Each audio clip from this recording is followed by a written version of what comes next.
Buenos días, buenas tardes, buenas noches, según la geografía de cada quien. Saludarlos y decirles que mientras grabamos este programa, miércoles 28 de julio, es el día de la Asunción, fiesta patria, en Perú, del presidente recientemente electo Pedro Castillo. Como ustedes saben, la elección fue muy ajustada y durante mes y pico hubo una pelea voto a voto.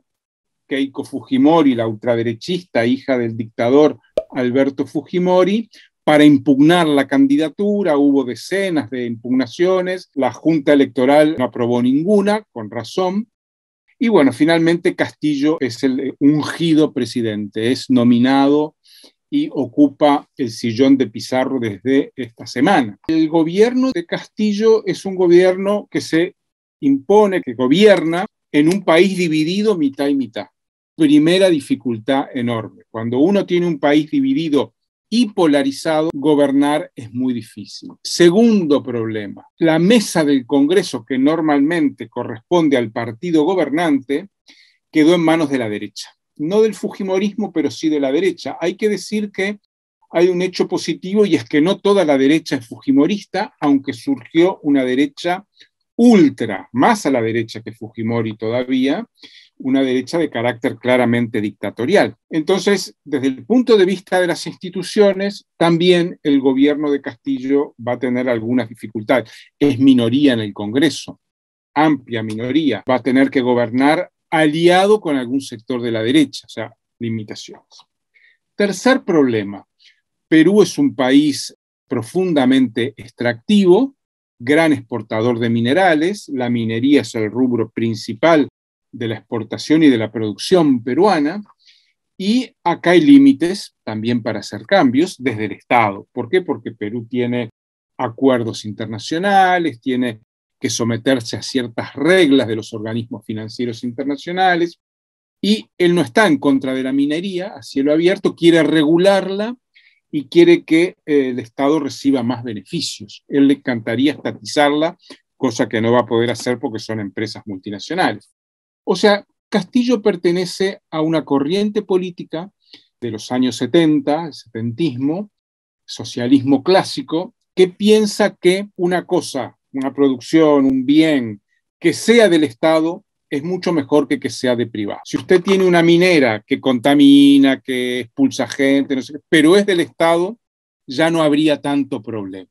Lo cual es la lectura clásica de los países socialistas, ¿verdad? En Rusia, en la Unión Soviética, la producción era altamente contaminante, pero era del Estado. Entonces ahí parecía que no era tan problemática. Cuarto problema es que no está tan claro qué tipo de gabinete va a tener este presidente Castillo, y no está tan claro porque no hay, y eso lo dicen varios amigos desde Perú, no hay un proyecto claro detrás de él, ¿verdad? Él no encara un proyecto político determinado, con un programa, con unos objetivos, sino que es un candidato muy ético, muy bueno, muy de izquierda, de esta izquierda clásica que quiero decir, pero no hay un proyecto detrás, ¿verdad?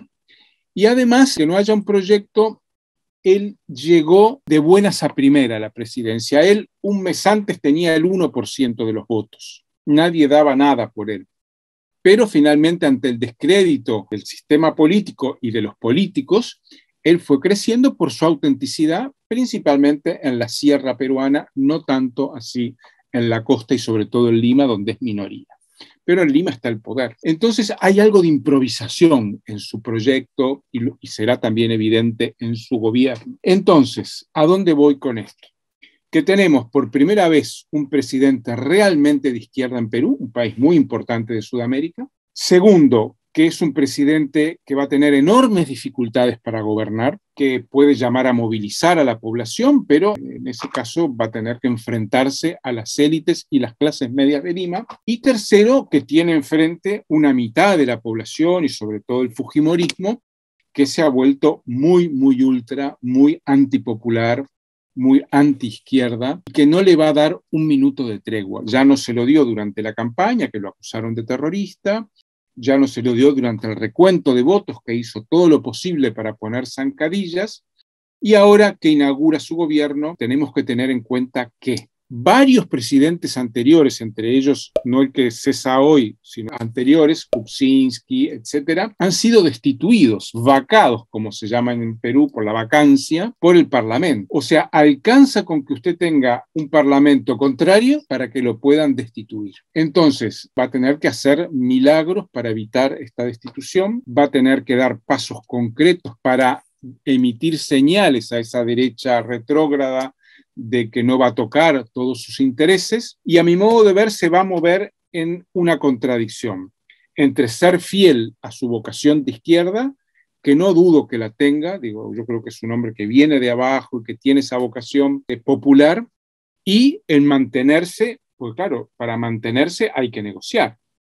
Entonces ahí va a haber un filo muy estrecho. Creo que el margen de maniobra que tiene Castillo es muy pequeño. Y no todo se resuelve llamando a la población a movilizarse, porque la población se puede movilizar una vez si hay una obstrucción o una amenaza muy fuerte, 2 veces, pero no puede estar años permanentemente movilizada, como bien lo saben en Colombia, ¿verdad?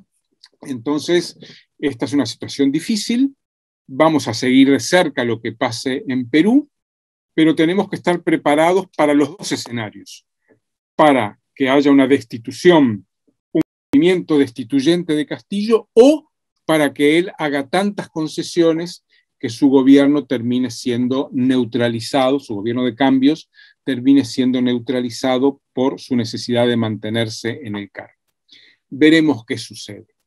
Yo creo que un tiempo va a durar en el gobierno y ese tiempo, sea meses o un año, lo que sea, veremos hasta dónde es capaz la sociedad peruana de aceptar que lo gobierne un hombre distinto, con un aspecto distinto, con una forma de hablar distinta, con una forma de vestir distinto y con intereses políticos y económicos distintos a esas élites limeñas que tanto poder conservan todavía.